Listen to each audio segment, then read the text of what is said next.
Olá vocês! Quanto tempo!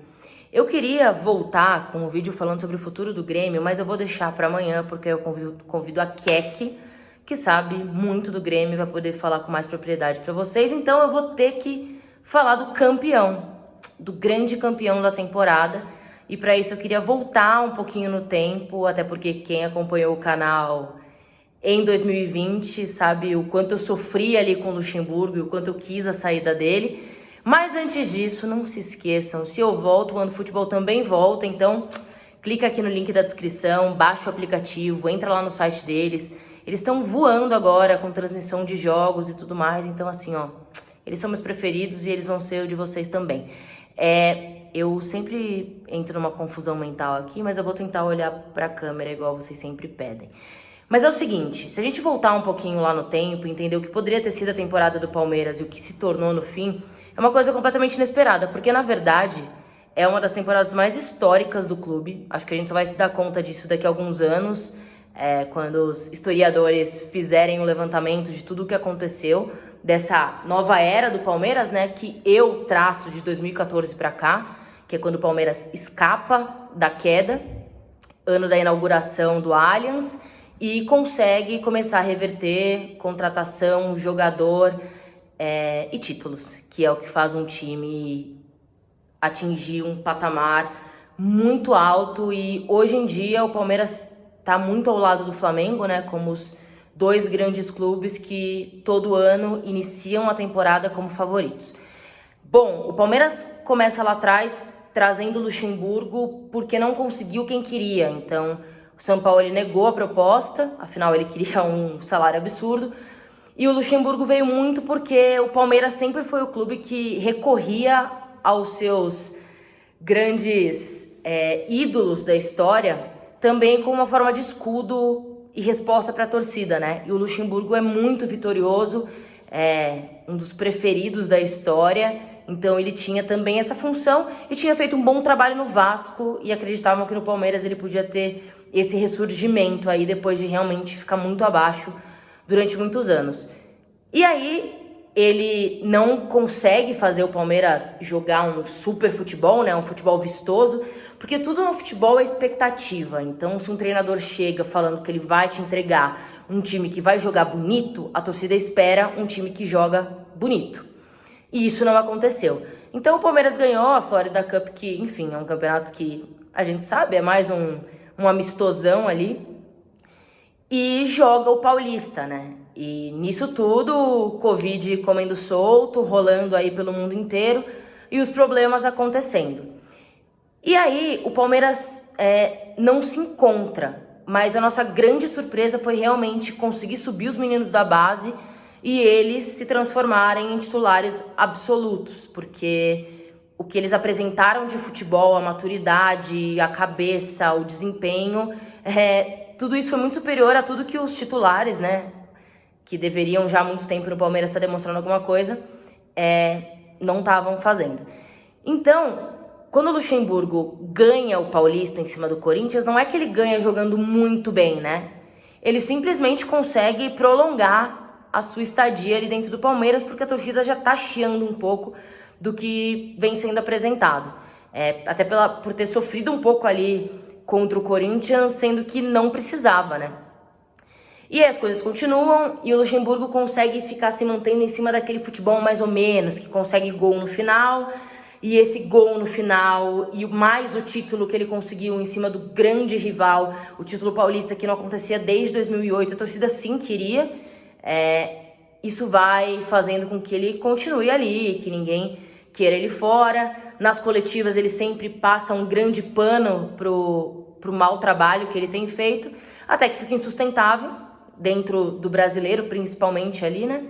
E o Luxemburgo cai. Quando o Luxemburgo cai, o Palmeiras tem um pensamento muito específico de buscar um estrangeiro, um cara competitivo, que já tenha um nome no mercado, e aí que entra o Miguel Ángel Ramírez, que diz que não topa vir naquele momento, mas que depois tudo bem. E o Palmeiras, que não quer esperar, começa a buscar outros nomes, e fica aquela coisa da imprensa, de que os técnicos estão negando o Palmeiras, até que caímos em Abel Ferreira, que é um treinador novato, estava no PAOK, na Grécia, e ninguém conhecia o trabalho dele. Então ele chegou como uma surpresa que realmente a gente não tinha nem como avaliar o trabalho dele previamente. Então ele começa e aí tudo fica meio confuso no Palmeiras, porque é um treinador que entra no meio da temporada e aí tudo bem, a torcida dá um respaldo de assim, ok, se a nossa temporada tá perdida, pelo menos tá entrando um cara que a gente vai acreditar, vai apoiar e ele vai fazer um trabalho aí a longo prazo. Só que o Palmeiras pega surto de Covid, perde jogador por lesão, ele perde 2 jogadores ali, né, durante a caminhada, que são importantes, porque o Palmeiras tem 2 pontas que tem muita habilidade individual, no 1 contra 1, algo que é muito importante dentro do que o Palmeiras tem como ideia de jogo, né, que é essa transição ofensiva muito rápida, que é o contra-ataque. Então, quando você perde o Wesley e você perde o Veron, e o Veron toda vez que volta se machuca um pouco, isso dificulta muito o trabalho do técnico e ele tem que treinar o time, conhecer os jogadores, conhecer a nossa cultura, conhecer a história do clube, com tudo já acontecendo durante o ano, tendo que jogar vários campeonatos ao mesmo tempo, calendário apertado por conta da parada do Corona e entendendo. E no meio disso tudo perdendo jogadores, tendo que adaptar as posições. E isso foi muito importante nessa chegada do Abel, porque ele conseguiu mostrar um olhar diferenciado como técnico mesmo. Que ele tem a capacidade de olhar para um jogador que sempre jogou numa posição específica, vamos usar o exemplo, sei lá, o Scarpa como meia ou o Mike como lateral. E ele entende as características desses jogadores e num momento de adversidade ele consegue adaptar esse jogador em outra posição. Ele tendo isso como possibilidade, isso facilita muito para você conseguir expandir ainda mais o seu elenco, porque você consegue fazer substituições já dentro de campo em relação à estratégia, sem queimar uma substituição, apesar de hoje em dia ter 5 substituições, né? Então a gente viu o Scarpa jogando de ponta esquerda, a gente viu o Mike jogando também aberto, não como lateral, tendo o Marcos Rocha também em campo.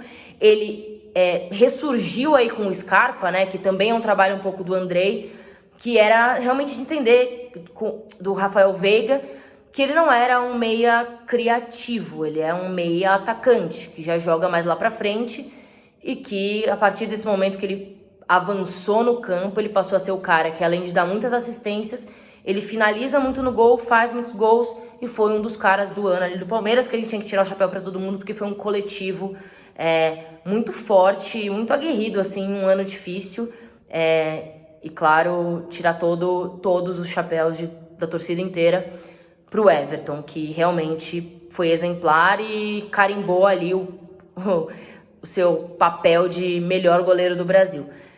E no meio disso tudo, ele consegue entregar para a torcida o título mais desejado dos últimos 20 anos. Ele ganha uma Copa do Brasil muito bem, jogando bem os 2 jogos da final contra o time que é o rei das Copas, no cenário brasileiro, contra um Grêmio que é um time forte, que tem bons jogadores, um Renato Gaúcho que, ok, está no fim de ciclo, mas que fez um grande trabalho e que sempre teve essa capacidade de mexer com a cabeça dos jogadores, né? E ele finaliza ainda aí, dando 2 títulos para o Palmeiras em 4 meses, sem ter tido tempo de pré-temporada, de conhecer jogador, de entender a cultura brasileira, a cultura do futebol, ainda podendo jogar Recopa e ganhar esse título. E tem também a Supercopa do Brasil, que ainda não é uma coisa que a gente está muito acostumado, mas que entra aí também como conquista e que é importante. Fora isso, o Palmeiras não só fez bons jogos, como ganhou, e isso o clube, né, sem contar só o Abel, ganhou o Paulista em cima do maior rival, ganhou a final da Libertadores em cima de um rival direto do mesmo estado, ganhou a Copa do Brasil em cima do Grêmio, que é um rival super clássico de muitos anos, com uma história absurda nos anos 90, e fez goleadas. Então, o Palmeiras na Libertadores tem aquele agregado de 8-1 contra o Delfim, ganhou do River de 3-0 fora de casa, que é super difícil, e fez um 4-0 no Corinthians no Campeonato Brasileiro. Então é um time que acho que finaliza o ano sem o torcedor poder reclamar de nada. Então, quando perguntam hoje, o que você trocaria no Palmeiras, né?